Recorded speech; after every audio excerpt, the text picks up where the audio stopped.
Fans of the Horus Heresy, thank you very much for joining me for a how-to video. So, earlier this week I posted a video where I took you through my conversion of an Imperial Aquila into a pre-Ullanor campaign configuration. So this is where legions, the only legion that could carry the Imperial Aquila with the Emperor's Children, and all other legions used various Imperial wing icon devices and other alternative Imperial marks of loyalty.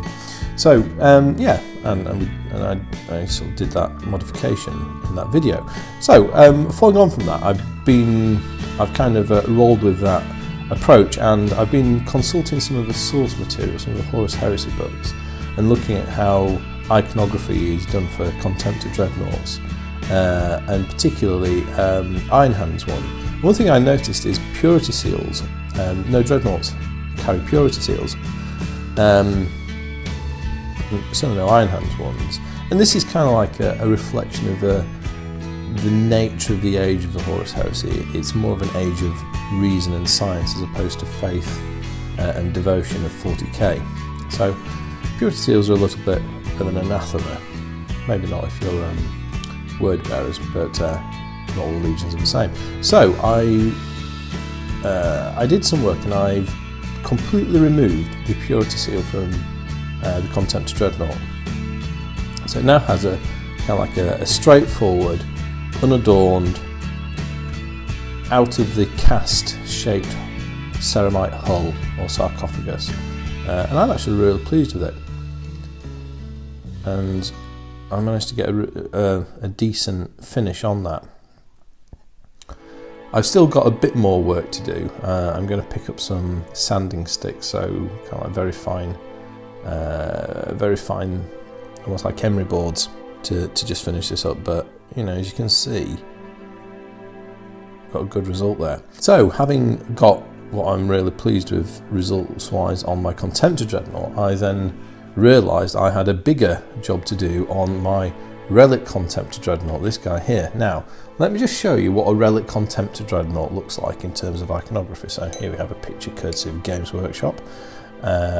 Yes, and so the Relic Contemptor is very adorned. So we have the Aquila, we have this scroll, we have these two skull and star badges, we have a purity seal, we have more purity seals, we have a shield, and then there's some badges on the legs. So I did some comparisons, and I dug out this picture of a Relic Contemptor Dreadnought of the Iron Hands, and the thing that struck me about it is it doesn't bear any of those images, any of those sort of icons, and it has lots of clan insignia and Iron Hands insignia, but it doesn't have any of these purity seals or what have you. So I thought, let's go ahead and do that with my Relic Contemptor Dreadnought. So, and let me show you what I've done so far.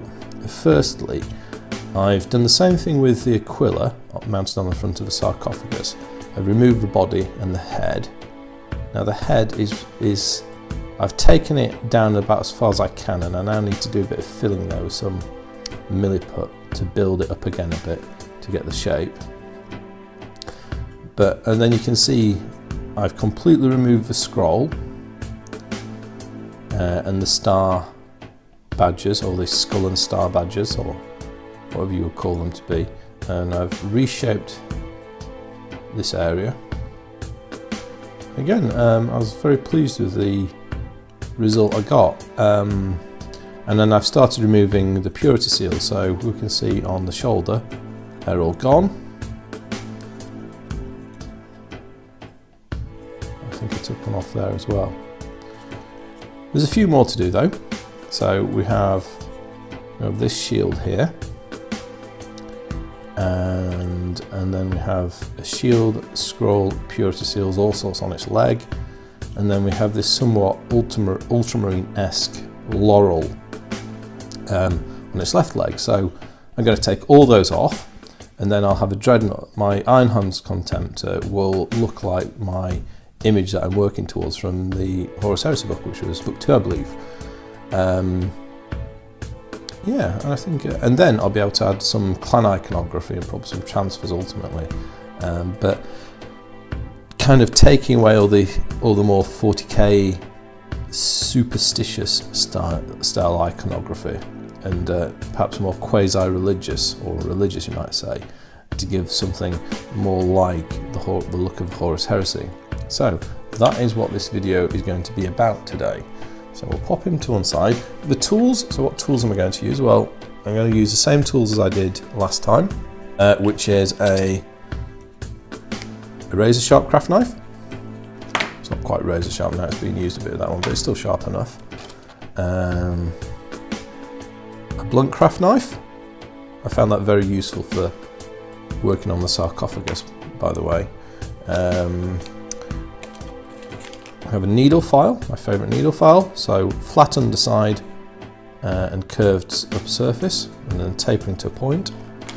And then finally, in case I need it, now you remember I mentioned I couldn't find my bradawl. Well, I managed to find it.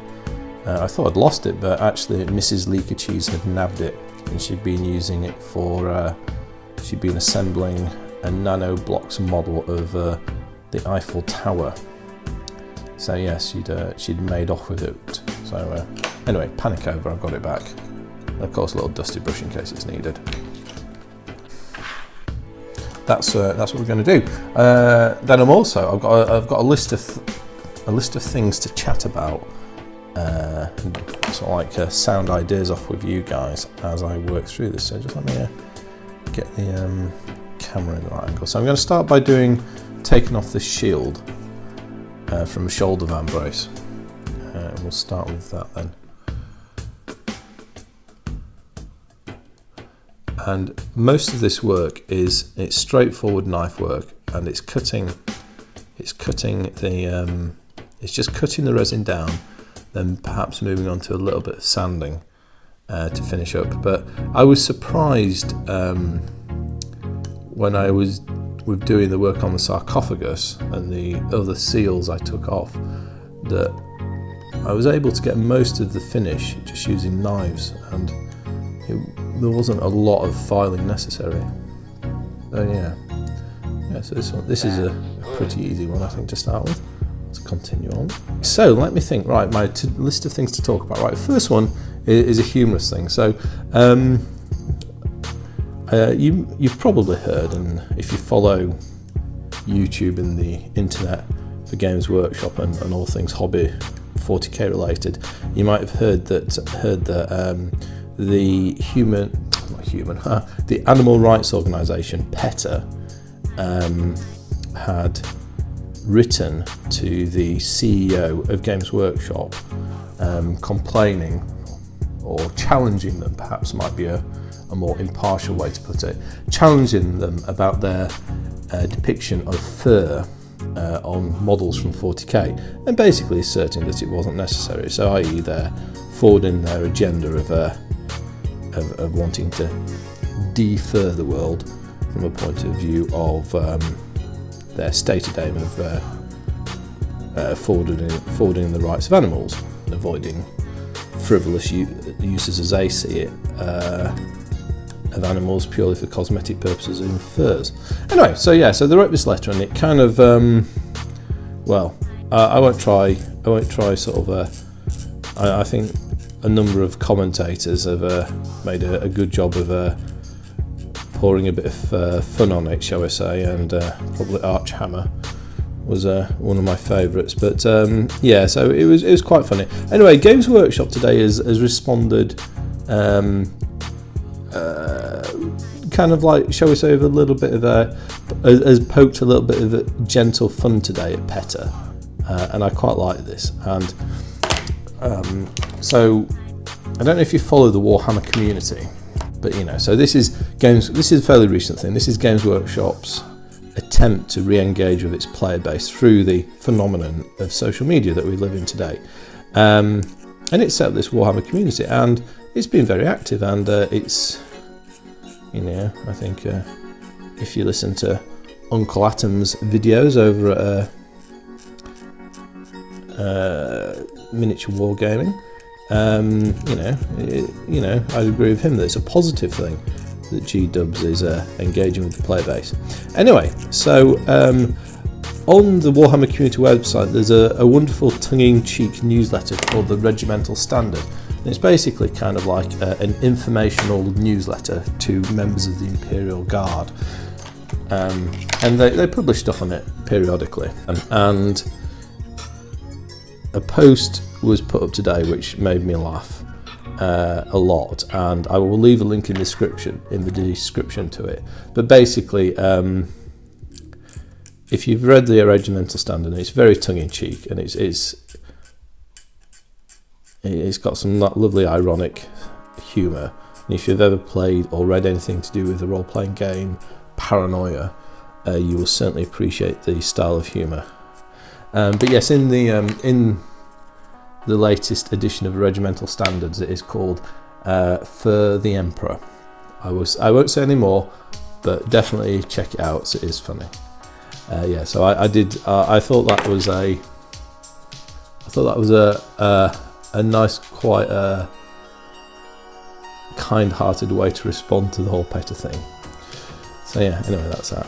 But yeah, if you don't already follow it, definitely follow the Regimental Standard. It's very funny. Right, so that was first thought to tell you about. What was the next thing I was thinking about? Oh yes, right. So in response to my video yesterday, one of you guys in the comments asked if I wore a dust mask when I was doing this work, i.e. sort of it's a question around working safely with resin. Now, so I'm not wearing a dust mask at the moment, working on these, and I don't think it's necessary for knife work. Well, it certainly isn't necessary at all for knife work, and just a bit of, you know, very light sanding. Now, of course, this is because resin dust from resin can be harmful, and it's harmful because the particle size can get to be very small under certain circumstances, and if inhaled, there's two potential health risks, and everyone's got a different tolerance to this. If inhaled, it can actually get into the smallest air pockets of your lungs, and it can actually stick in those little air pockets, and the normal process by which your lungs remove foreign bodies from themselves, so it's kind of like a mucus flow process, it can't clear them out, and they're stuck there forever. And if you get heavily exposed, you can actually get some quite serious lung injuries, and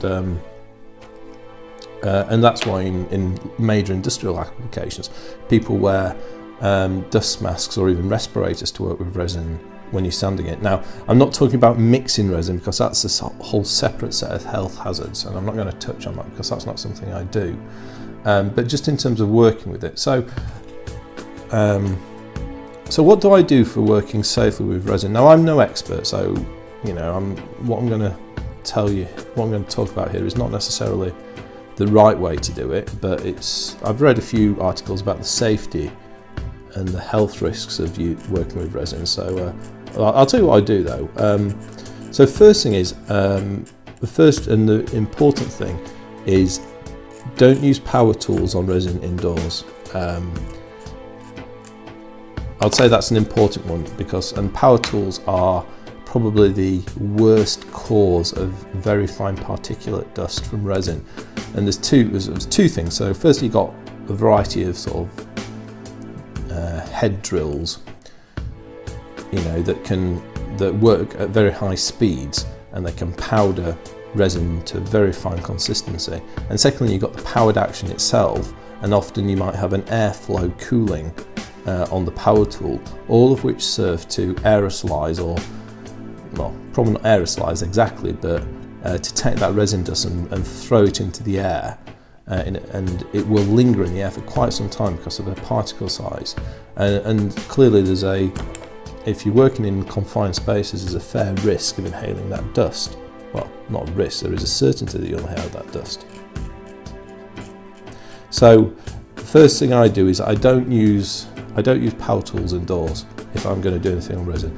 I'll just go outside the back of my house, maybe to set up my workbench and do the work I need to there. I mean, even better still, don't use them at all. I mean, unless it's absolutely necessary. And power tools would be any sort of drill devices or any sanding. I don't really power sand my resin models. But if I were to, I'd do that. So that's the first thing. And if you're doing that, if you're doing a lot, I mean, then wear a dust mask, just like a normal dust mask that you can buy. And it's a similar sort of safety approach to if you're working with wood, doing a lot of wood sanding, or say taking down, doing some DIY, which is going to create a lot of dust. I mean, all these very fine dusts can all cause the same sort of lung injuries, so it's the same sort of safety thinking as that. Right, just pause there for a second. So yeah, we got rid of the shield, so that's another bit of iconography done, or gone.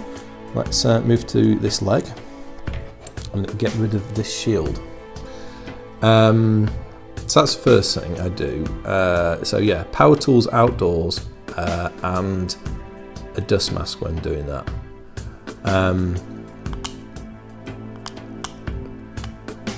Now, and the other thing as well is at the end of each day, or the end of each session when I'm doing modelling, I will clean up. I'll clean up all the bits and bobs of resin that I've cut off models if I've been trimming stuff down. And I do a lot of trimming, and as you probably noticed with my modelling, I spend quite a lot of time making sure that I always take mould lines off, all those sorts of things, so I get a clean finish on my models. So yeah, I clean it up at the end of the day, and just with a damp cloth, I will wipe down the area that I've been working. If we just have a look, so you can see there's a load of bits collecting up there. Yeah, I'll just wipe it down I'll wipe down this cutting mat with a damp cloth, just to pick up any little particles of resin. And then the second thing, another thing to think about is if you're doing a lot of sanding of your resin. So let's say with sandpaper or a file. Well, not with a file, but with sandpaper, you can get wet and dry style sandpapers.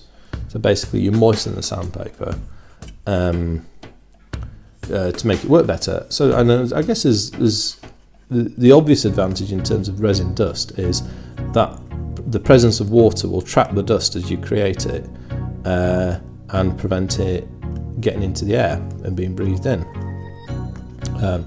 Second advantage as well is using a wet and dry sandpaper. You can actually get finer, smoother finishes as well than just working dry on its own. I mean, you can get similarly smooth finishes working dry by using increasingly fine grades of sandpaper, but working with a bit of moisture on your sandpaper kind of like acts as a grinding. It'll mean like a grinding agent with the particles. So yeah, that's just what I do. That's just what I do around safely working with resin. Oh, actually no, there's one other thing. When using power tools, wear gloves and cover your arms, and that's because resin dust from power tool working can cause contact rashes on your skin. And I rather foolishly a few weeks ago I did a bit of dremeling and I forgot to put some gloves on, and I got a rash on this. It's not this. This was I can't remember what happened there. I think that was when I was on the water slide at Centre Parks. I got a rash here, and I got a rash here for when the dust blew onto my hands from the Dremel tool I was using. and that's again, that's tiny little particles irritating the skin. So yeah, that's the other thing. That's the other bit of advice I'd give, is to wear just a set of, I mean, it could just be like a set of rubber gloves or something while you do that dremeling. And one thing to remember with those sorts of things as well is you might have done lots of power tooling and had resin dust on your hands before and think, well, that's fine. But I would just caution there and say that with resin dust, like many chemicals and particulates, repeated exposure over time can lead to allergic reactions. So you may initially have no allergy, but if you get repeated exposures of irritant materials or chemicals, you can eventually develop an allergic reaction, and they can be very severe.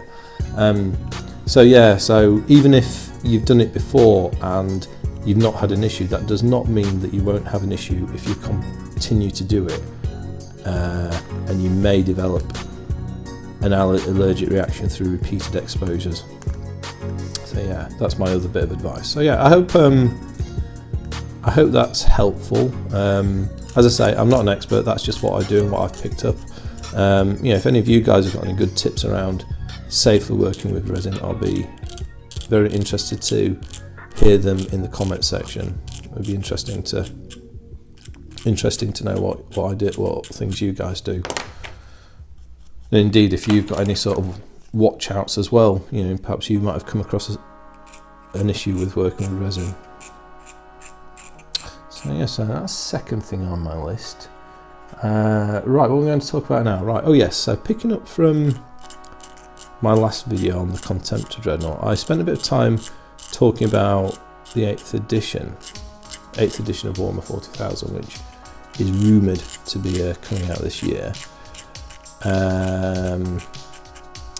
I kind of sort of, I think I just generally pose a question about what do you think about it.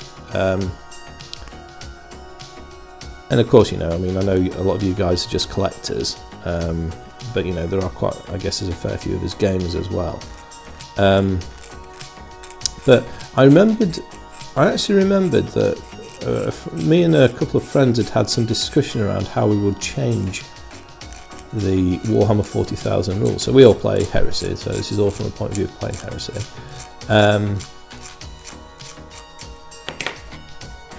And I'd actually we made quite a long list of this, so I thought I'd sort of fire some of these ideas, and these are things that potentially are worth, I think are worthy of consideration, or changes that I think could add to the 40k game. So the first one was around army composition. So at the moment, there's no army composition is entirely controlled by the slot system. So you have troop choices, you have elite choices, you have HQ choices, and that's all down to a number of slots. So for example, in a standard Age of Darkness force, you have six troop slots and 3 heavy support slots. However, what you don't have is there's no control on the number of points that are spent on those elements, and what you tend to find is that the core of your army, so your troops, actually doesn't tend to make up, or certainly it's possible to build a lot of Horus Heresy lists where the troops actually make up a fairly small percentage of your force, and to take it to the extreme, you can easily put forces together which only have, say, 10% of their army, or 10% of their value is actually in the troops, and then you just pack it out with your elites, heavy support, fast attack, etc, etc. So one idea that we had was to put maximums on the percentage of your points you can spend on the non-troop categories. So for example, saying the maximum you can spend in an army on elites is 20% of your points, 20% on heavy support, and so on and so forth. And then in total, you could have no more than 50% of your points spent on non-troop options. So in other words, your troops have to make up at least half of your value. So that was one thought that we had. Another thought around force structure was to add a new category into the force organisation chart, which is called support. Now what support would be is it would basically take some units out of the elite slot and give them their own area in the force organisation chart. And what basically we're recognising here is that if you want to build, say, a force that has a lot of infantry, you're quite constrained on the number of supporting units you have, i.e. apothecaries, to go with those units. So each apothecary choice is up to 3 apothecarian or 3 medics, and that takes an elite slot. So if you've got 6 troop choices in your force and you want to have medics with them all, straight away you've taken up 2 out of your 3 elite slots. Is it 3 or is it 4? No, I think it's 4 elite slots, isn't it? Yeah, so straight away you've taken up half your elite slots. Likewise, if you're playing in a vehicle force, you've got the same sort of issue around tech marines. So that was another thought that we had, was to create a new category in the force organisation chart of support, to basically allow, if you want to, build forces that way and support them with specialist personnel, to allow you to do that without then also taking your ability to include elites, which, let's be honest, in a marine force, your elite choices are important parts of its fighting functionality, or direct fighting functionality. So in other words, most of your Dreadnoughts and your Terminators. So that was another thought that we'd had. Just pause on there. So it's coming along nicely. As you can see, there's a bit more to take down there. So let's see if we can work that smooth. Right, changes to rules. So the first thing was reintroducing a hit roll for blast weapons. So at the moment, when a template lands, anything underneath it is automatically hit, which makes template weapons very powerful indeed. And in reality, not everything in a blast is always hit or damaged by the effect. So, for example, shrapnel does not uniformly spread out in an explosion from a hand grenade.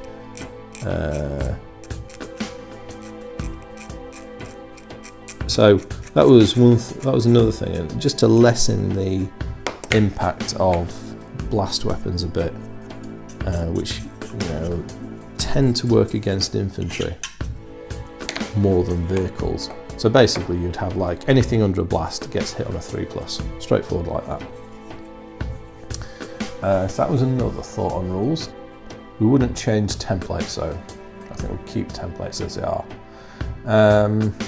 Another rule that we've got mixed feelings on is the sweeping advance rule. Now, sweeping advance was basically carried in from Fantasy Battle. It's a very tournamented rule because it makes assault very decisive. In other words, if you overrun a unit, if you defeat a unit in combat and they run away, you can run the whole thing down. Now, what led us to this discussion was a game once when my mate attacked with it was a World Eater Assault Squad, so it's 20 strong. It was led by a very well-equipped Praetor. However, and they charged my Gorgon Terminators, and I think he had some bad luck on his rolling. I had some very good luck on my saving throws, and then probably I had par attack. But basically, what happened was, I think I might have beaten him by 1 in the combat result, and I only inflicted 1 or 2 casualties on his unit. However, I beat it. I won the thing. He failed his leadership test, and all I think there was 19 of them, including his hero, got run down by a handful of Terminators, which yeah, we just thought, is it a little bit OTT for that to happen? You know, and having recently got the 40k book again, the original 40k book, close combat wasn't done that way in the original 40k book. Basically, you had to beat every guy. You couldn't just wipe them out arbitrarily like that. That was another thought. This is looking pretty nice now. It's going to need a little bit fine sanding to finish it up. I'm going to leave that until I get the sanding sticks that I mentioned at the start when I do the sarcophagus. But in terms of the shape of the form, that's and you can see how I've just gradually worked it down, bit by bit, not doing anything too drastic at one go, and just to get to that point. Right, so now we can go around and now we can start work on this laurel, which is a bit perhaps smaller but slightly more complicated shape to remove. Right, another thought we had was around walkers in close combat. So Contemptor Dreadnoughts in general, if you assault a unit of standard tactical marines, or Contemptors this applies to, those tactical marines, unless you've bought an extra weapon, they've got no way of damaging the Dreadnought, and either you've got to try run away or you're just going to get gradually wiped out as the Dreadnought smashes you to bits because you haven't got any weapons powerful enough to damage it. So we thought as a way around that, you could introduce a rule whereby any infantry attack, let's say on any hit roll of 6, could strike either the side or the rear armour, basically to give infantry a slight chance of damaging walkers if they've got lower powered weaponry. And you would only be able to do this if you outnumbered the walkers. This would reflect some of the troops fighting the Dreadnought from the front, but their comrades then also working around the flanks of the Dreadnought while it's occupied fighting those guys. That was an idea. Another thought was around infantry assaulting tanks. Basically, infantry have got an advantage, an initiative advantage if they're attacking a tank because tanks have limited visibility. Our thought there was to allow infantry to re-roll their charge distance against a vehicle if they fail it first time. That was nice. I quite like that one. That's a nice little one. Vehicle overwatch fire. So we would, any pintle weapons on a vehicle would be able to overwatch, and basically would limit this to heavy bolters, heavy stubbers, those types of weapons. You won't be able to overwatch with main guns, i.e. las cannons, battle cannons, etc. It would just be the pintle weapons, and I mean there's a handful of vehicles that can do that at the moment, but we just thought it would be quite good to allow that, and that would counter it would add some risk in as well to charging vehicles for infantry, because if the vehicle does spot them coming, then it would be able to use its pintle machine guns, and that is why those weapons are on there, to defend it against assault. So that's another idea.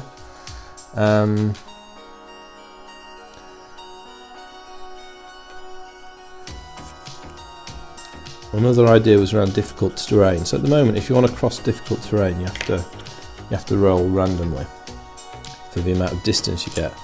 The thought there was to give the players the option, if they want, to move at half rate over rough terrain.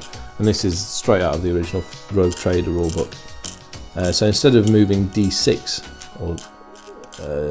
basically D6 inches across terrain, you could choose to always opt to move 3 inches. So it reflects the infantry or the troops carefully picking their way through the difficult terrain, knowingly sacrificing the ability to move at their normal speed. What else did we have? And then the other thought was around saving throws. So at the moment, this is another tournament simplification, I think, in 40k. You only ever get to take one saving throw, so your best saving throw. Now that's all very well and good, but it somewhat underrates the effectiveness of tougher troops. So basically, look at this, right? A Space Marine. Let's imagine a Space Marine in hardcover, yeah, and a Guardsman in hardcover, or a Solar Auxiliary Trooper in hardcover. The Space Marine is going to be harder to kill because he has a protection. He has a protection both of the cover and his armour. And his armour is better than the Solar Auxiliary Trooper's armour. So doing that would increase infantry durability. You could take it further and Rogue Trader style, then also allow field saves, so i.e. refractor fields, conversion fields, iron halos, mechanicum, protectivers. Allow those saves to be taken in addition, which again is how the mechanic used to work originally in the game. So if you're a Terminator Marine and you get shot by, let's say, a missile launcher, you firstly get a 5+ save for your refractor field. Let's assume standard Terminator armour. And then you get an additional save of 2+ for your armour. And that would have quite a radical effect on infantry survivability. But it would allow infantry forces to hold their own better against tanks, and not unrealistically so, you could argue. Yeah, anyway, there's a few ideas that me and a few friends had around changes that we would consider making to the Warhammer 40,000 rules. And a lot of those, I think, really is addressing, it is to kind of redress the balance between infantry and vehicles, particularly in the Horus Heresy. Yeah, that's that. So that's another little topic off my list I've got here. So this is coming together nicely now. Nearly there. Got a little bit more of a smooth profile to get. So I'll work on that. And as I work on that, I'll move on to the final thing I was thinking of talking about, which was another bit of 40k news. But over the course of the last couple of weeks, it's been announced that a Relic is going to make a reappearance into Warhammer 40,000. So the first of the Primarchs gets to come out and play in Warhammer 40k. So a lot of what I'm going to tell you was the ideas of my mate, who's quite in tune, I think, with the lore and how I think Games Workshop might look at this and write the rules. But his observation was that it was a really positive thing for the Imperium, because it kind of gives Imperial players something akin to the kind of greater demons, if you will, or the demon princes that the Chaos forces have. And it's something that Marine players have always liked. I mean, and there's a huge. Some of the main protagonists have got an array of supersized monstrous creatures that the Marines don't have any direct equivalent to. So the Tau have got the battle suits, Chaos have got many weird and wonderful demons, the Eldar have got the much despised Wraith Knight, so on so forth. So I thought that was an interesting way of looking at Primarchs in 40k as actually a very good balancing thing for Imperial forces. I suppose we've got Celestine recently, Saint Celestine, which also ticks that box. But then the other thing as well was around moving the story on. And I don't know about you, but if you think about this, so if Willyman comes back, he's going to kind of think that the Imperium is a pretty screwed up, weird, odd place that is a complete mockery of what the Emperor had in mind when he established the Empire. And of course the Imperium is very well established and tremendously powerful and has this enormous hierarchy of bureaucracy that runs it, and lots of power blocks of people who, while they are loyal to the Empire, are all out for their own particular objectives. So, you know, the Inquisition, the various branches of the Inquisition, the Adeptus Mechanicus, the High Lords of Terror, the many Space Marine chapters. You know, God knows what Guilliman would make of his own Ultramarines in the far future. He'll think they've gone absolutely bonkers. I'm just wondering could a Primarch reappearing in the Imperium be used as a plot device to create a sort of internal strife within the Imperium and warring between the various factions. And by doing that, you could then create the story setting whereby you could have lots of different battles occurring between currently allied forces. I mean, I suppose you could do it already, but with a better storyline. So, you know, the Adeptus Mechanicus could be fighting the Space Marines, and the Imperial Guard, whoever was controlling a particular regiment, could use them to their own ends to fight whoever they wanted. The Inquisition and its agents could be fighting different different Marine chapters. Declare loyalty. I mean, and some of the less conventional, but perhaps some of the less dogmatic Marine chapters could end up at odds with some of the more zealot type chapters. So that was, and I'd not thought of it that way before. But I thought that was a very interesting, clever observation I made. And by doing that, the whole of the 40k game could be spiced up by creating all these new options for forces fighting, and new narratives for a kind of a period of internal strife within the Imperium, brought on by the reappearance of Primarchs. And of course, I guess the other thing there is, Guilliman comes back to life, sorts out whatever he's been immediately tasked to do, but then he says, right, last time I checked, I was the son of the Emperor, you guys need to bow to me, which could go down interestingly.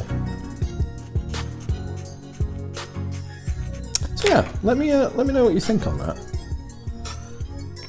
Do you think that would be an internal civil war type 40k scenario would enhance a game and move it on and kind of get it out of its storyline rut that many people perceive it as being in? And on that point, I think we are very nearly done with this. I'm just using this blunt craft knife to carefully work the surface down.